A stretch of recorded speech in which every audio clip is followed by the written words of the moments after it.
Good morning from Panhandle Outdoors, America's only daily outdoor TV show. Your source for fishing, hunting, and information for folks who enjoy the great outdoors. Now sit back, relax. It's Panhandle Outdoors.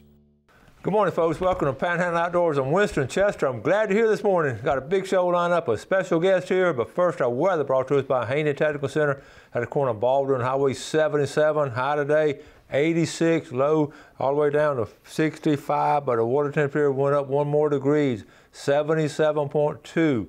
So again, like I mentioned yesterday, that slow, steady spring climb, and that looks good right there. The river reading brought to us by Sandhill Seafood, home of good, fresh, local seafood. Right there north of Bozeman School on Highway 77, looking at Apalachicola, Bluntstown. Again, that steady drop of 6.7. It finally got below 7. Like I say, a 6.7 this morning. The Choctawhatchee Caryville is at a 3.4, and it's just flat right now the next couple of days. It's, again, very dry out there, so the sloughs are sort of drying up a little bit, and it's not going to be long before we have some great fishing in there. Tide chart brought to us by Kent Forest Lawn Funeral Home, and we're looking at today is the May the 9th. Good strong tide today, but about tomorrow, about when I start getting ready to go fishing, it's going to start slacking up, so it's not going to be any strong tides the next couple of days, but good tide today. All right, also a marine forecast coming out southwest at 10 to 15. So that takes care of all of my marine weather and what's going on here in the Panhandle as far as our weather today if you're outdoors. Let's take our break and we'll be right back.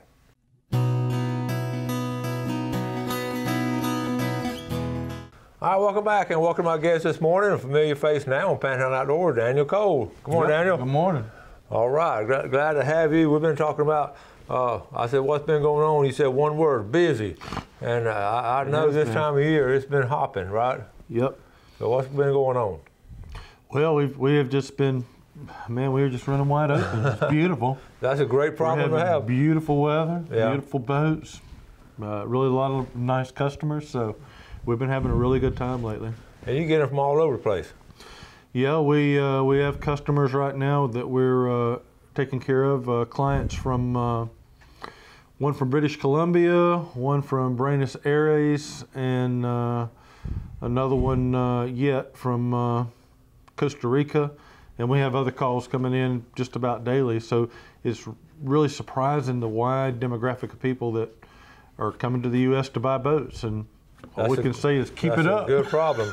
And of course, they got to get it checked out. They got to get it checked out. If it's not checked out, then you're not going to, nobody's going to be happy. That's right. What about what's going on up in Miller Marine? You been up there lately? You know, I haven't been. We've actually been doing more work all around. We've done a lot at Marine Max here lately, a lot over in Galati and Destin, and always in and out of Legendary over there in Destin. So,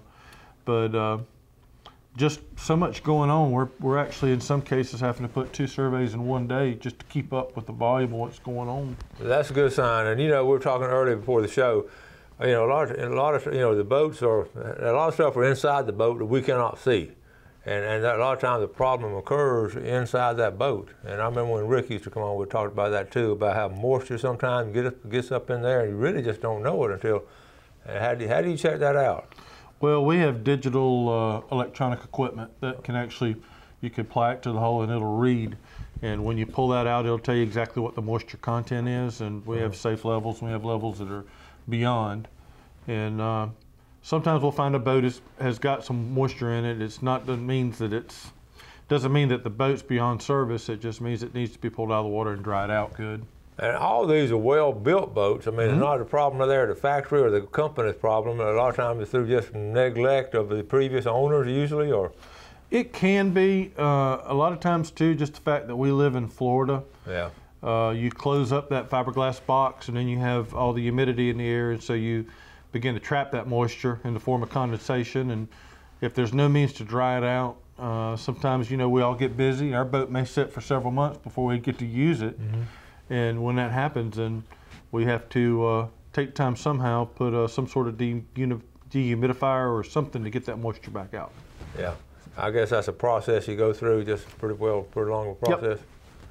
And the best way, like I say, those gauges and all, are they are they for the high dollar gauges? I mean, you pretty well are. Yeah, because you can get them for wood, you know, from like Home Depot or somewhere like that for like $40. But the ones that read through fiberglass and wood and have the ability to differential, you're going to get up around the $1,200-$1,400 range. The unit we use, I think originally was $3,400. Ooh. So, but if you use the others, you may not get an accurate reading. Well, I guess working hard like this, you haven't had time to do much fishing or anything, have you? I have not. People go through that. But I'm making sure if you come down and go on one of our local captain's boats, I'm making sure that you'll have a safe trip. So there you go. So if I can't fish, enjoy it for me. The betterment of the outdoor community. I do have some pictures right here. Look, speaking of catching fish, though, I promised I would show this from Amanda Whitehead. Please put these pictures of my cousins from this weekend. They went from saltwater to freshwater and tore them up. McKay Foran is 10 and Eastern Foran is 7. They're from Chiloja. Their dad, Ty Foran, won the Big Red Snapper Friday and tore the fish up this weekend. Hope you're doing great. Now, that's a pretty good weekend then right there. The dad wins. Look at that pompano right there. All right, a nice one there. And let's see. And then they go, look at that. Then they go freshwater fishing all in the same day. All right, and let's see. And enough for the whole family. I wonder which one they ate. You think they ate the pompano or the brim for supper? That'd be a tough choice, wouldn't it? There's a pompano right there. That's a nice one. Nice pompano. That is what you call a good Saturday morning in the Florida Panhandle. Thank you, Amanda, for sending that. We appreciate it. Okay, we're going to take a quick break, and we'll be right back. All right, welcome back. Sitting with Daniel Cole, our local boat expert. And if you have any questions on any kind of boat problems, anything, give Daniel a call. We got some things coming up that's important. Yeah, we do. We got a couple of things. With hurricane season coming up, of course, now's the time to be making your preparations. Everybody, you know, thinks about that at the very last minute. And really, it takes a lot of pre-preparation. Yeah. Be sure you have the equipment to, you know, get your boat somewhere, a plan, where's it going to be safe, if it's in the inland waters, if you're going to have it out on a trailer, take it to your house, whatever it may be. But make those arrangements now, just so you know you have a plan of action in place. And let me go ahead and mention that too. We're well aware of the hurricane situation here on the coast, and personally, we were definitely aware of it. In '95 when Opal hit, a lot of us were around, and we were amazed, even though we grew up in 5 generations in Florida, we're still amazed at the damage a hurricane can do. Well, a lot of new folks come in.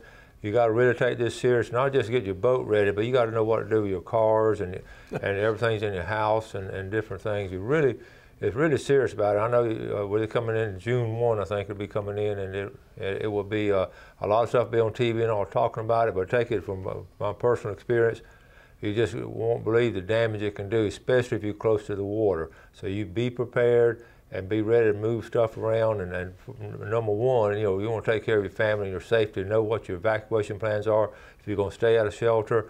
And personally here, a lot of us, like I definitely will not stay at home when one's coming. I mean, I used to be young and brave and stupid, but now I'm just stupid. So, so what happens now, we'll just go with friends or family inland, but don't stay around the water. You've seen what it can do around the water. I sure have. I've got a friend that when Katrina hit, his mother was older and she was stubborn. She stayed in her home, and because of that, she drowned. Yeah. The water went over her house, and there was nowhere for her to go. And I used to not believe stories like that. You know, you could swim away and all that, but you can't, folks. So it take it really, really serious. All along the water, within a mile or two of the waterfront, all kind of things can happen. Especially what you forget, the bay systems. What people forget about. Everybody thinks about all the waves coming in from the Gulf, knocking the beachfront homes and all. That's going to happen some, but what happens up in Apalachicola Bay, up in St. Andrew Bay, and all that, and Choctawhatchee Bay. That's what caught people off guard in '95. And we were one of them. What all the force of nature and all. Right. And boats were just flying by, and you know how the old timers, they would take their boats up in Smack Bayou, different kind of little bayous, and anchor them. And it was fascinating when I was doing a book, listening to their stories about how they would, you know, they knew it was coming, and really they saved most of their boats because they were veterans of it too. Well, and you have, you know, understanding how water pressure works on a vessel, the necessity to lengthen your lines, to have longer chain, to have, you know, heavier duty, better grappling anchors, you know, for that situation.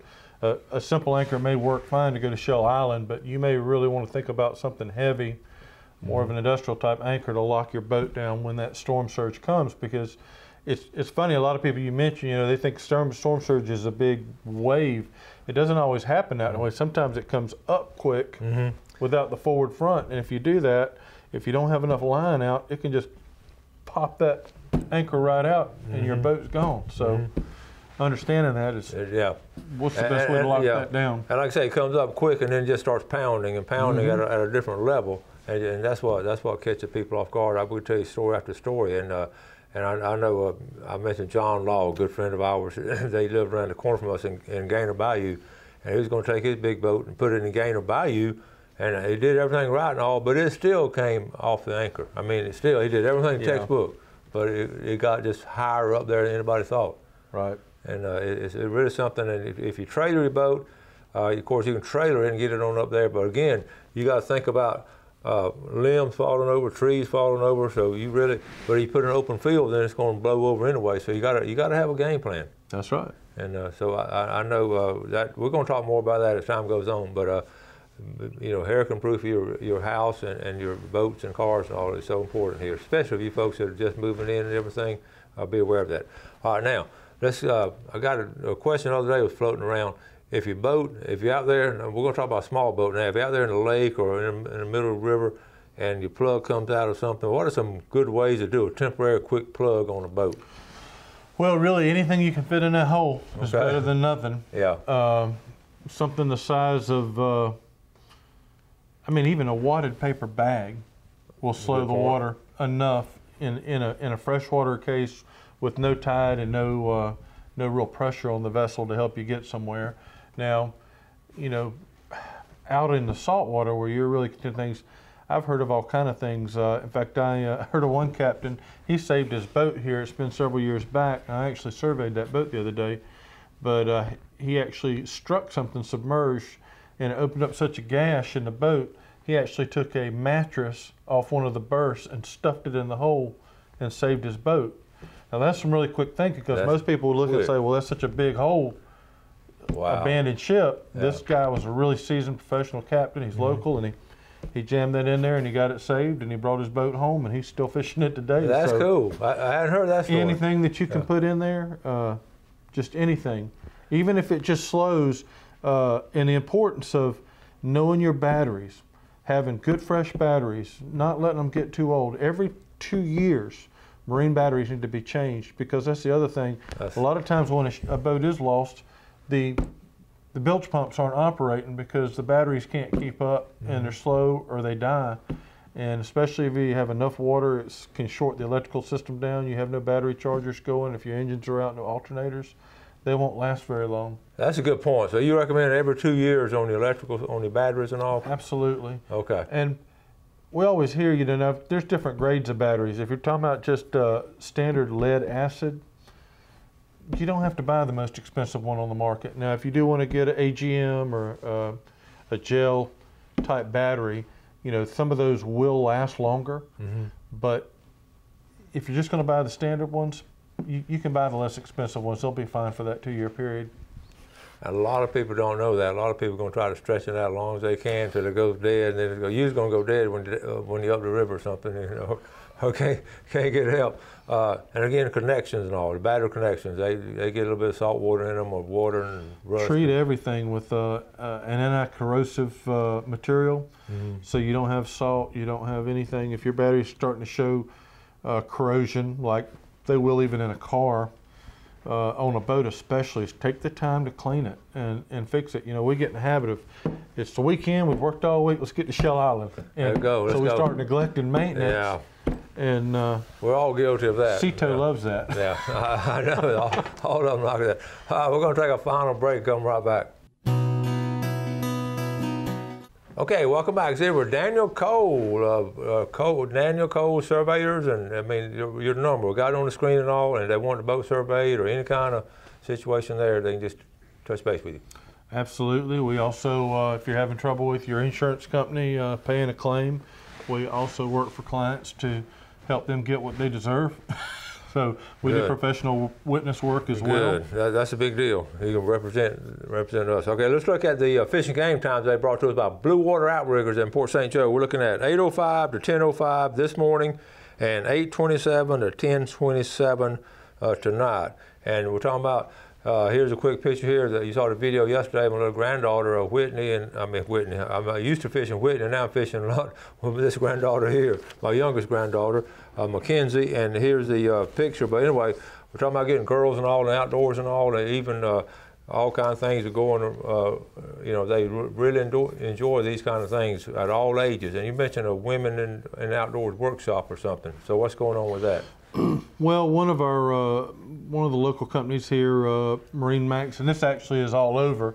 They have a school that's called Women on the Water. Okay. I think locally Bob Fowler actually teaches that class, but it's a great thing because it helps women understand that if they are intimidated by boating, boat handling, seamanship, it's a good course to get them, and even younger ones. I think they'll take up to children 12 years old, and they'll teach them about just a few things. Here's some of the things they'll teach. Okay. Boat terminology and anatomy, line handling, knot tying. It's amazing. I see men bring boats into the dock, and I'm wondering who the heck taught them how to tie a knot. But, I know. But knot handling, docking the boat operation, handling, safety, rules of the water, hands-on experience on the water, and much more. And these classes are small, so they're not intended to intimidate anybody or whatever. And the people are always knowledgeable. That's just one example of the kind of classes out there where women can be knowledgeable and be, able to handle boats. And a perfect case in point here, my dental hygienist, she was cleaning my teeth the other day. She knows we talk about outdoors a lot. She and her husband just bought them a boat, and she's young, and she was frustrated because they were loading the boat at the ramp, and her husband said, "I'd back it down and you load it." Well, she never loaded a boat in her life. Of course, you can imagine what happened. She was the center of attention when everybody watching her. She felt so embarrassed and all, running to the side of the trailer and all that. She just didn't know how to do it. But the two of them are going to take a class on safe boating, and they're mature enough to understand the importance of doing that. But you just can't go there and do it all of a sudden. You got to be around it. Well, and the other practical side of that is, if I know several times me and my wife, we'd be out fishing by ourselves. What if, as a husband, which happens earlier all the time, had a heart attack? Yeah. You're going to wait for the Coast Guard to show up. I mean, it's really important for everyone on the boat to have some knowledge about where they're going, how to get back, where you could get help. I get pictures all the time from people of getting hooks, getting stuck in them, cut, everything. So, if you need to be able to get your boat back. It's just good common sense. I use that argument with my wife all the time when I'm out there. I'm fishing, and honey, will you mind moving the boat, because you need to learn how to do it in case I'm not here. So I keep on fishing. So that's my excuse to keep on fishing. That's another advantage. But she's been around enough. She pretty well can handle it pretty good. So she's sort of past that stage.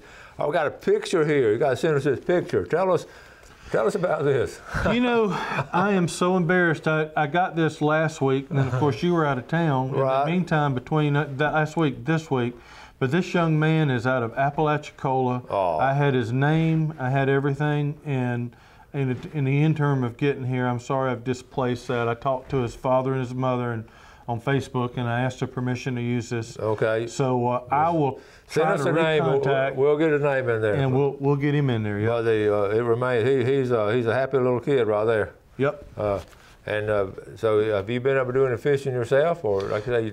Just too busy. I mean, I've got a nice pond in my yard, and every now and then me and my little girl will go out there and drown a worm, but it's to actually be able to get out. But I'm planning here to come up. Me and Captain Mark Martone were talking about that this morning. He was warning me all his kids are grown and gone, and he says, I missed a lot of time. He says, you got to make time to get her out and fish with her. That's true. I made him a promise I would. So that's this summer when she's out of school, and of course, we talked about her coming on the show with me one day. Yeah, that'd be great. We love having kids on. And then, but yeah, she loves the outdoors, and I love fostering that. We need kids who enjoy that, to carry on that heritage. It's just such a time-honored tradition. Yeah, good quality. And speaking of time-honored, you being from Apalachicola, so many men and women down there made their living off the water. Yep. And it's A lot of my fascinating. family did. Well, your family did. Your dad had boats and all. My dad was a tugboat captain for the state. He ran the aquaculture barge, and then all my cousins were oystermen, shrimper, fishers. What does your dad? What do the folks down there say now about the oyster industry? How do they feel about oysters? How do the locals feel? Mismanagement at the state level has all but killed it. It really has. Yeah. There have been some very poor decisions made, and because of that, it's allowed opportunity for it to be almost exhausted. So there needs to be a very labor-intensive program going to place to save what's left, because money has definitely been generated, but as always, it almost never makes it to the place where it needs to go, which is the guys who are, that's how they made their living. They didn't mess it up, but they're the ones suffering the consequences. It's amazing how the guys that actually did the oyster and the men on the boats, they knew how to manage it. They pretty well. They knew what they could handle it, and then we get a lot of intervention with outsiders, think they're experts, but the experts right there in the water. Well, with the Deepwater Horizon spill, you know, they said all this is going to die, so there was almost totally unqualified raping of the beds. Open it up. Get everything you can. Everybody. And that hurt. It really did. And then it was crying wolf because that situation didn't really happen. And so the mismanagement there, like I said, it wasn't caused by the people who are trying to make a living. It's by those who supposedly know what's going on.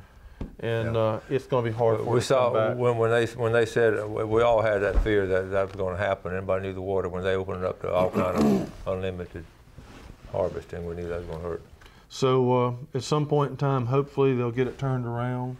I love a good Appalachian oyster. Ooh, I'm telling you. All right. Well, Daniel, thank you a lot. But I got some buddies. I got all kind of questions. I'm going to give them their number. Please do. And why don't you call them? I got some, really, this moisture problem on boats, on these especially larger boats, you need to get that checked out. Yeah, and you got to have someone with the equipment to check it, because it's not something you can just determine. Well, we got a great story we'll tell later on, but someone lost a lot of money by not doing that. We got to go. All right. Thanks, Daniel. All right, thank y'all for watching Panhandle Outdoors. Appreciate the viewership as always. Thank you for watching, and do something good for your fellow man today. God bless. Thanks for watching America's only daily outdoor TV show, Panhandle Outdoors with Winston Chester, featuring hunting, fishing, and other activities and information to help you enjoy the great outdoors. Join us next time for Panhandle Outdoors.